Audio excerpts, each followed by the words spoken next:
मुगल ने चंद्रमा के मंद प्रकाश में वह महिमामय मुखमंडल देखा।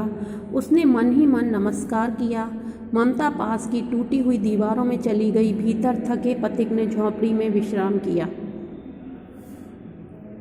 जो मुगल था उसने अपना जो चंद्रमा का जो मंद प्रकाश था उसमें मुखमंडल देखा और मन ही मन उसने नमस्कार किया उसको, माँ को, ममता को। ममता जो पास में जो खंडहर बने हुए थे, जो टूटे फूटे खंडहर थे, उनकी दीवार के उस पार चली गई साइड में।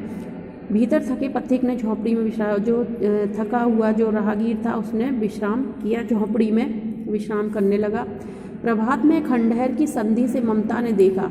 जब सुबह हुई तो जो खंडहर था उसमें एक छेद हो रहा था, उसमें से ममता ने देखा सैकड़ों अश्वारोही उस प्रांत में घूम रहे हैं। वह अपनी मूर्खता पर अपने को कोसने लगी।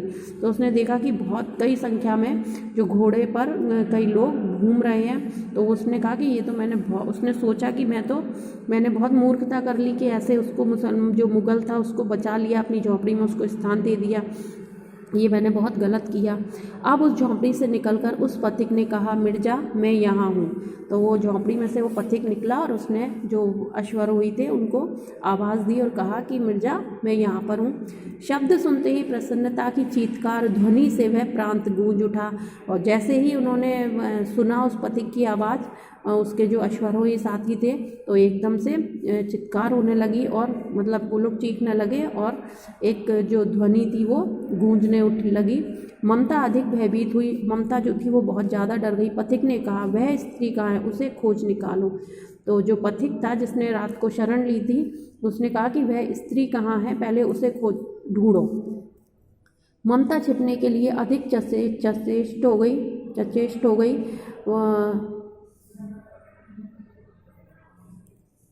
वह मृग दाव में चली गई, दिन भर उससे न निकली।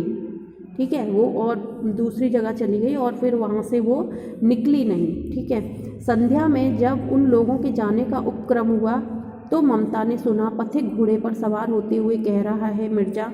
लेकिन जब वो शाम को जब जाने का उन्होंने शुरुआत हो गई कि अब वो लोग जा रहे थे, तब जो पथिक था वो घोड़े पर सवार होते हुए कह रहा था कि मिर्जा, उस स्त्री को मैं कुछ दे ना सका, उसका घर बनवा देना, क्योंकि मैंने विपत्ति में यहाँ विश्राम पाया था। वह स्थान भूलना मत। इसके बाद वे चले गए। तो उसने जो पथिक था उसने बोला कि जो स्त्री थी वो पता नहीं अब कहाँ चली गई है और उस स्त्री को मैं कुछ भी उपहार ना दे सका, तो आप लोग उसका घर बनवा देना, क्योंकि जब मेरे पास विपत्ति थी तो उसने मुझे अपनी इस झोंपड़ी में विश्राम करने के लिए आश्रय दिया था, इसलिए तुम ये स्थान भूलना मत। चौसा के मुगल पठान युद्ध को बहुत दिन बीत गए। ममता अब 70 वर्ष की वृद्धा है। वह अपनी झोंपड़ी में एक दिन पड़ी थी। शीतकाल का प्रभाव था। उसका जीर्ण कंकाल खांसी से गूंज रहा था।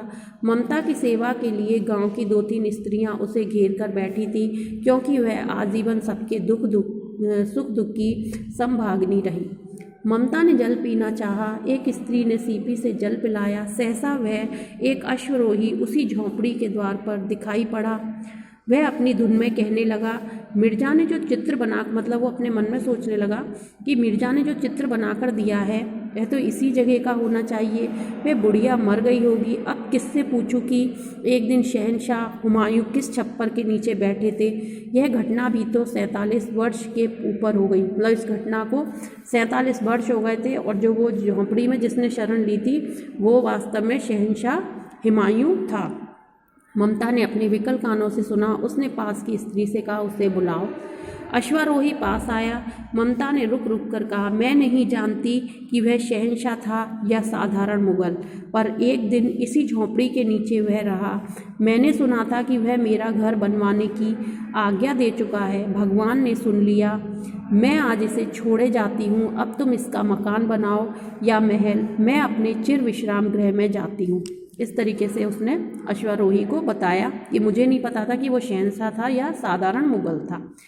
वह अश्वारोही अबाक खड़ा था। बुढ़िया के प्राण पक्षी अनंत में उड़ गए और वो जो बुढ़िया थी वो स्वर्ग सिधार गई। यहाँ एक अष्टकोण मंदिर बना और उस पर शिलालेख लगाया गया। सातों देश के नरेश हुमायूं ने एक दिन यहाँ विश्राम किया था। उनके पुत्र, मतलब इस तरीके का वहाँ पर एक शिलालेख लगाया गया और उस पर लिखा था कि सातों देश के नरेश हुमायूं ने एक दिन यहाँ विश्राम किया था। उनके पुत्र अकबर ने उनकी स्मृति में यह गगनचुंबी मंदिर बनवाया, पर इससे ममता का कहीं नाम नहीं था, लेकिन उस पर ममता का कहीं नाम नहीं था। और ये हमारा चैप्टर अब कंप्लीट हो गया। अब हम इसके शब्दार्थ और जो पाठ की एक्सरसाइज है वो करेंगे।